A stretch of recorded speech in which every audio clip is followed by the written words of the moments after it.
मेरे भाई और बहनों, मैं आपसे कहना चाहता हूं, क्योंकि मैं भी सुनता आया था शेखावाटी के लिए यमुना का पानी आना चाहिए, चाहे वो प्रदेश की सरकार कांग्रेस की हो या केंद्र में कांग्रेस की सरकार या हरियाणा में कांग्रेस की सरकार कितनी बार रही है। मैंने सुना है आपके झुंझुनू में तो कांग्रेस के बड़े नेता जैसे ही चुनाव आते थे तो सफेदी डलवा देते थे कि यहां होकर के आएगी यमुना का पानी, यहां होकर के आएगा। शिलालेख भी लिखवा देते थे। चुनाव आते जब उनको यमुना का पानी नजर आता था, वैसे उनको कुछ नहीं दिखता था। ऐसे कई नेता हैं, प्रदेश में भी रहे, वो मंत्री रहे, केंद्र में भी मंत्री रहे, लेकिन कभी उन्होंने शेखावाटी के लिए काम किया क्या? मैं आपसे मेरे भाइयों में कहना चाहता हूं, हमारी सरकार आते ही हमने देखा कि राजस्थान में क्या आवश्यकता है। सबसे बड़ी आवश्यकता किस बात की है? मैं आपसे पूछना चाहता हूं, राजस्थान को सबसे पहले क्या चाहिए, ये आप ही बता दो मेरे। क्या चाहिए राजस्थान को? क्या चाहिए? पानी चाहिए। मेरे भाई और बहनों, मैं इसलिए कहना चाहता हूं कि शेखावाटी को तो जरूरत है, लेकिन पूरे राजस्थान को जरूरत है। और हमने आते ही हमारा पूरा नक्शा बनाया, पूरा कार्यक्रम बनाया। हमने कहा राजस्थान के हर जिले को पानी कैसे मिले। हमने ERCP के माध्यम से, राम जल सेतु के माध्यम से 17 जिलों को पानी देने का, वहां की 4 लाख हेक्टेयर भूमि में कृषि भूमि होगी, 3 करोड़ लोगों को पीने का पानी मिलेगा। इसके लिए हमने ERCP की योजना लेकर के आए। दूसरी हमारी योजना थी यमुना के पानी की। अगर हरियाणा से यमुना का पानी आएगा तो मेरा शेखावाटी का क्षेत्र खुशहाल होगा, मेरा किसान खुशहाल होगा। क्यों? ये धरती है शेखावाटी की, मुझे पता है कितनी सम्माननीय धरती है।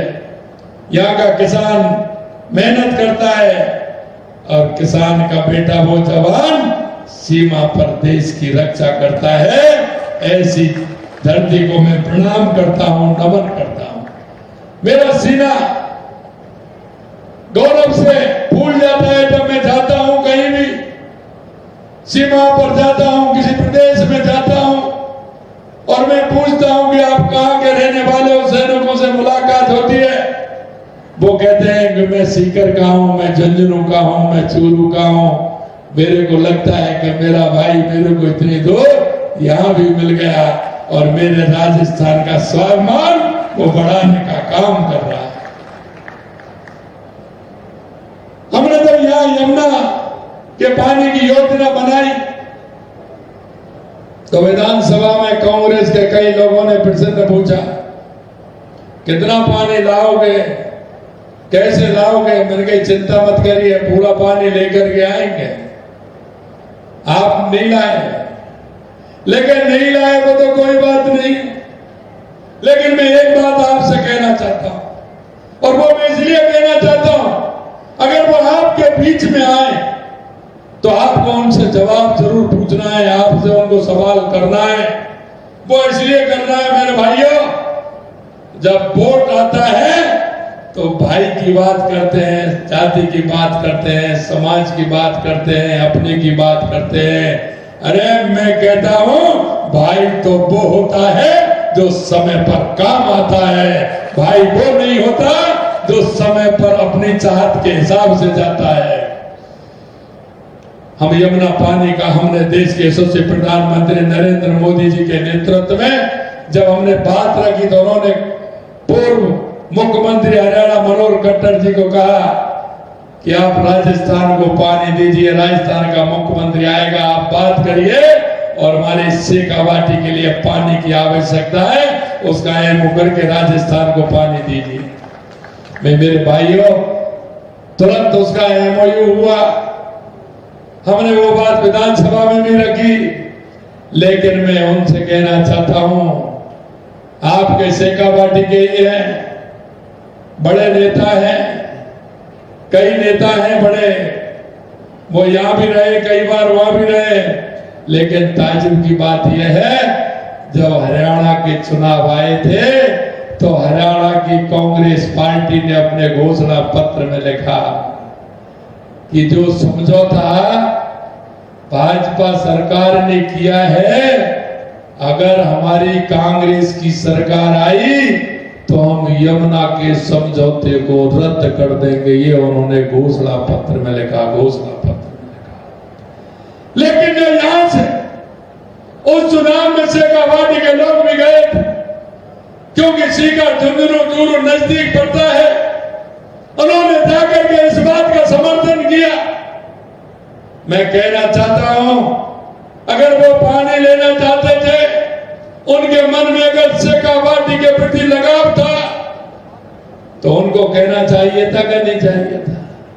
लेकिन मैं कहना चाहता हूं, आप लोग बहुत ही सौभाग्यशाली हो, क्योंकि मैं देखता आ रहा हूं गौशालाएं पड़ रही हैं, मंदिर है, आप सांस्कृतिक विचार से जुड़े हुए लोग हैं, आपका मन साफ है, आपकी आत्मा साफ है।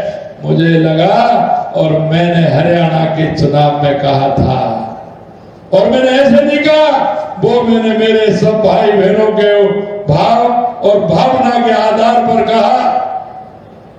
जब मैं हरियाणा के चुनाव में गया, मैंने कहा कांग्रेस ये दिमाग से निकाल दे कि वो यमुना का पानी का हमारा समझौता रद्द करेंगे। रद्द तो जब करेगी जब वो आएगी, जब आएगी नहीं तो क्या करेगी।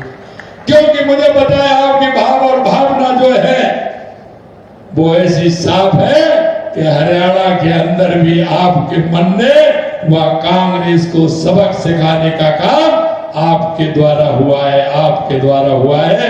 ये मैं आपसे कहना चाहता हूं।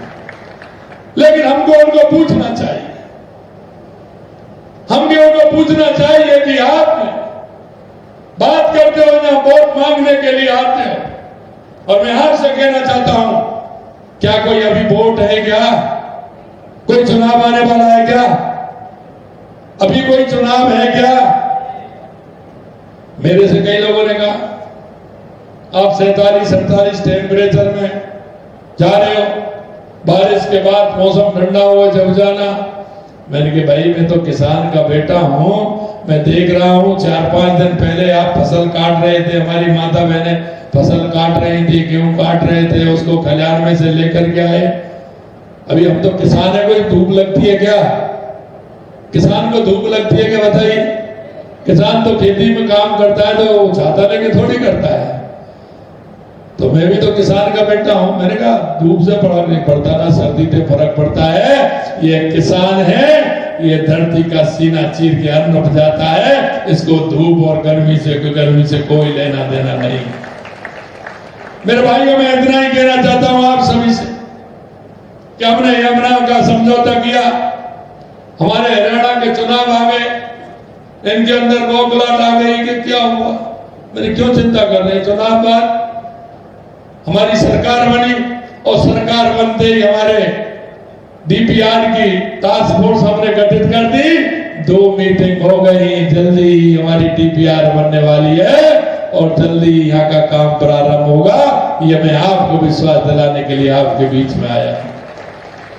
मित्रों मैं इतना कहना चाहता हूं, कहने को तो मेरे पास बहुत कुछ है, बहुत कुछ है। मैं कह सकता हूं आपके यहाँ क्षेत्र में कितना काम किया है, हमारी सरकार ने कितना पैसा बजट में दिया है, वो भी मैं बता सकता हूं। लेकिन सिर्फ मैं इतनी बात कहना चाहता हूं आप सभी से, हम देश के यशस्वी प्रधानमंत्री नरेंद्र मोदी जी के नेतृत्व में जो संकल्प पत्र में हमने आपसे वायदा किया है, हम एक वायदे को हमारी सरकार पूरा करेगी। हमारी हर योजना आपने देखी होगी, उस योजना को हम लेकर के आए, चाहे हमारा किसान हो, किसान के लिए चाहे सम्मान निधि हो, भूमि विकास बैंक के लिए हमने पैसा दिया हो, चाहे हमारा गोपाल क्रेडिट कार्ड हमने दिया हो। हम किसान की एक बात को जानते हैं, किसान को क्या चाहिए।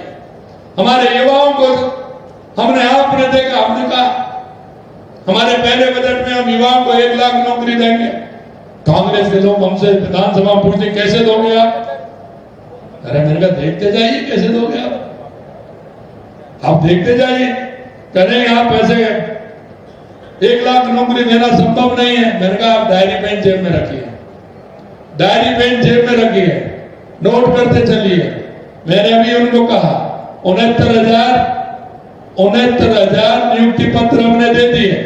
जुलाई में बजट आया था, हमने कहा 1 लाख देंगे, जुलाई तक लिख ले जाना, 1 लाख नौकरी देने का काम हमारी सरकार करेगी। हमें बताना, हमने पूरे साल का हमने कैलेंडर बना दिया।